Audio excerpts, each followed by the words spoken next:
जय हिंद एस्पिरेंट्स। मैं रूबी ठाकुर स्वागत करती हूं आप सबका एसएसबी क्रैक एग्जाम चैनल पर। तो मैं आज आई हूं आपसे एक नए अपडेट पर डिस्कस करने। एंड आज का जो अपडेट है that is related to one topic of a carbon capture. So उसके रिलेटेड जो टेक्नोलॉजीज हम यूज करते हैं जो कार्बन कैप्चर के लिए, एक जो हमने टारगेट रखा है 2050 के लिए नेट जीरो, उसके लिए जो हम आज टेक्नोलॉजीज यूज कर रहे हैं या जो भी हम स्टेप्स ले रहे हैं, तो उसके ऊपर अब एक सवाल उठाया गया है ऑक्सफोर्ड यूनिवर्सिटी के द्वारा।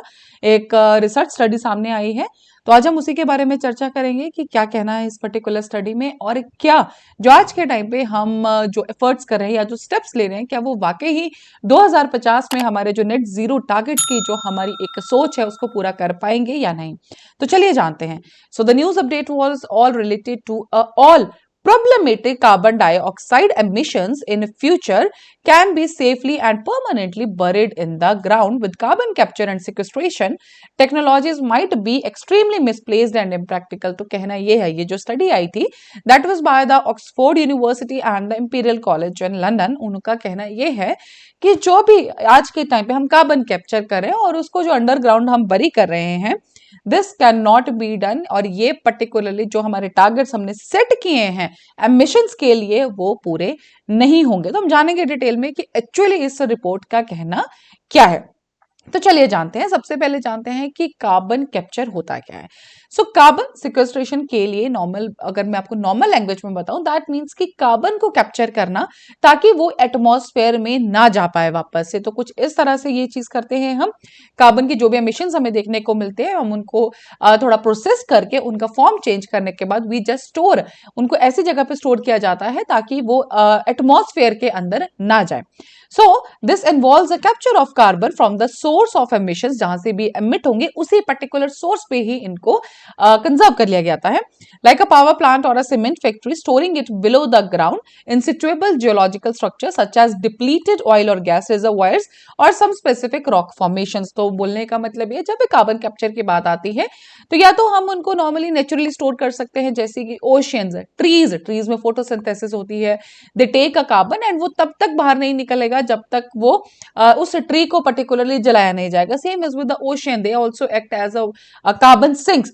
तो इस तरह के ये नेचुरल फिनोमिना है, लेकिन साथ ही आज के टाइम में we also use the technologies, जैसे कि सीमेंट प्लांट्स में, स्टील प्लांट्स में, आयरन एंड स्टील प्लांट्स में, इनमें हम कुछ ऐसी टेक्नोलॉजीज लगाते हैं ताकि जो कार्बन उस पर्टिकुलर टाइम पे इंडस्ट्री से जहां पे निकल रहा है वहीं उसको प्रोसेस करके कैप्चर कर दिया जाए। अब कैप्चर किया जाता है या तो बिल्कुल कहीं अंडरग्राउंड बरी कर दिया जाता है, या जो पुराने हमारे गैस रिजर्वायर्स होते हैं या डिप्लीटेड ऑयल जो भी हमारे पुराने जो किसी टाइम पे एग्जिस्ट करते थे, वहां पे हम उनको जाके बरी कर देते हैं। एंड उससे होता क्या है कि they don't come to back to our atmosphere. So this is the whole process about the carbon capture. अब बात करते हैं कि स्टडी क्या कह रही है। तो स्टडी में डायरेक्टली ये कहा गया है कि जितने भी हमें नेट जीरो एमिशंस, जो कि हम 2050 तक का सोच रहे हैं कि 2050 में will be done with all, हम प्रॉपर नेट जीरो एमिशंस पे आ जाएंगे।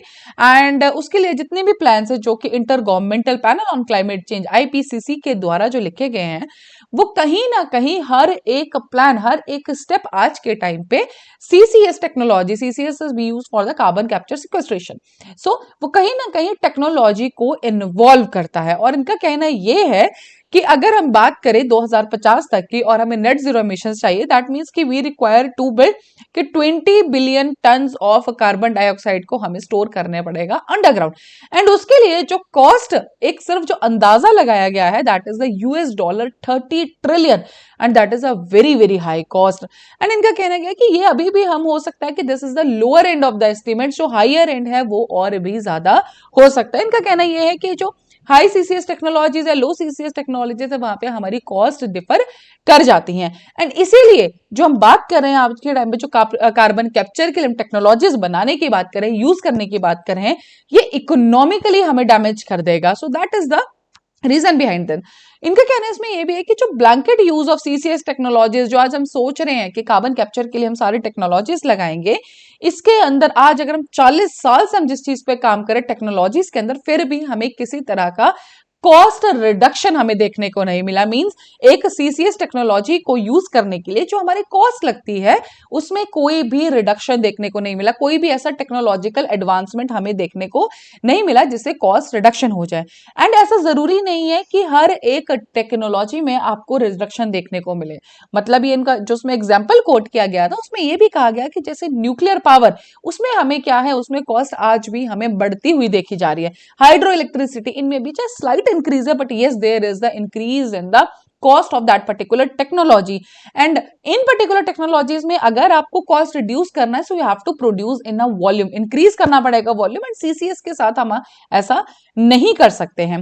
सो इसके ऊपर इनका कहना ये भी था कि आज के टाइम पे अगर ऑल ओवर द वर्ल्ड की जितना भी हमने कार्बन कैप्चर के लिए टेक्नोलॉजीज लगाई हैं, अगर हम उन सबको भी क्लब कर दे then still we are only able to capture only 49 million tons of carbon dioxide emission, जो कि पूरे साल के एमिशन से 1/1000th पार्ट है। सो that was all elaborated in the report particularly। तो उनका कहना यह है कि जो सीसीएस टेक्नोलॉजीज हैं उनको यूज करना बिल्कुल भी फिजिबल नहीं है, क्योंकि इकोनॉमिकली बहुत ज्यादा हैम्पर कर जाती है ये चीजें। एंड ये जो पर्टिकुलर हमारी जो ये टेक्नोलॉजीज है, सीसीएस टेक्नोलॉजीज, ये आप कुछ पर्टिकुलर जगहों पे यूज कर सकते हैं। जैसे कि आपका नॉर्मली सीमेंट प्लांट हो गया, आयरन एंड स्टील प्लांट हो गया, वहां पे हम यूज कर सकते हैं बिकॉज वहां हमारे पास और ऑप्शंस नहीं है। We don't have that much options in that कि हम और कार्बन कैप्चर के लिए हम कुछ और काम कर सके। सो यस, आपको सीसीएस टेक्नोलॉजीज जो टारगेटेड मैनर में, स्ट्रेटेजिक मैनर में यूज करें। एक चीज और इसमें ये कहेगी, जो गवर्नमेंट है वो भी इन पर्टिकुलर टेक्नोलॉजीज पे ज्यादा ध्यान नहीं दे रही है बिकॉज दे ऑल्सो नो कि ये बहुत ज्यादा कॉस्ट लगेगा एंड उस कॉस्ट को बियर करना एक बहुत ज्यादा टफ काम है इस टाइम में, because as we have discussed this is a very high cost technologies and कोई रिडक्शन, कॉस्ट रिडक्शन अभी तक हमें देखने को नहीं मिला है। सो इसीलिए गवर्नमेंट भी इस चीज को समझते हुए कि दिस इज नॉट फीजिबल, वो उन पर ज्यादा ध्यान नहीं दे रही हैं। तो उनका कहना है कि जो भी हम आज सोच रहे हैं 2050 के लिए, हम नेट जीरो के लिए, लेकिन आज ये टेक्नोलॉजीज हमारे पास जिस पर हम रिलाई कर रहे हैं वो ही एक फीजिबल ऑप्शन नहीं है। तो इसके ऊपर इन्होंने कंक्लूजन जरूर दिया कि हमें कुछ चीजें हैं जो हम नॉर्मली सीसीएस के साथ कर सकते हैं, दैट इज कि फॉसिल फ्यूल्स और रिन्यूएबल, मींस जो हमारे फॉसिल फ्यूल्स हैं आप उनको जितना हो सके रिप्लेस कीजिए रिन्यूएबल्स के साथ। इनका कहना ये था कि डजंट मीन कि अगर आप कार्बन कैप्चर कर सकते हैं तो आप जितना चाहें उतना फॉसिल फ्यूल्स यूज कर सकते हैं। No, that can not be done, that is not a sustainable option. साथ ही इनका कहना एक और चीज थी कि आप स्ट्रेटेजिक एंड टारगेटेड मैनर में यूज करें, एंड सबसे इंपॉर्टेंट चीज जितना हो सके आप अफॉरेस्टेशन के ऊपर ध्यान दें, ज्यादा से ज्यादा पेड़ लगाइए। ये जितने ऑप्शन है, ये चीप ऑप्शन है, इनके अंदर टेक्नोलॉजी एडवांसमेंट्स देखी जा सकती है। जैसे हम बात करें रिन्यूएबल एनर्जी के ऊपर तो यस, उसमें हमें काफी ज्यादा टेक्नोलॉजी एडवांसमेंट्स देखने को जरूर मिलती हैं।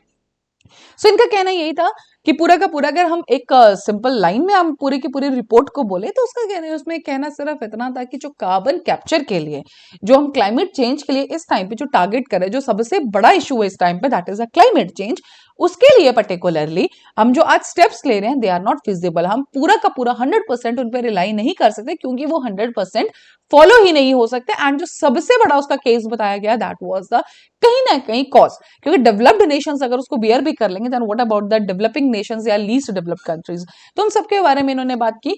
सो that was all related to the particular update. Afforestation को इन्होंने तवज्जो दिया, साथ ही इन्होंने रिन्यूएबल एनर्जी को इन्होंने बोला है कि आप इन सब चीजों में चेंज कर सकते हैं।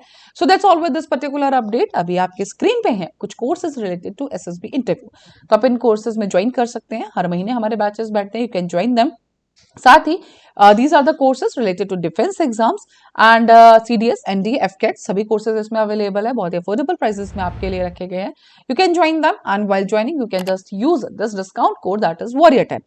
जैसे आप इस कोड को अप्लाई करेंगे you will get 10% off on all these particular courses। So that's all for the day। Thank you so much for watching this video lecture। जय हिंद, जय भारत। अगर आप एक डिफेंस एस्पिरेंट हैं और SSB interview, NDA, CDS, AFCAT जैसे exams के लिए प्रिपेयर कर रहे हैं तो आप एसएसबी क्रैक एग्जाम्स के कोर्स को चेक करना ना भूलें। आप हमारी लर्निंग एप्लीकेशन को गूगल प्ले स्टोर से भी डाउनलोड कर सकते हैं।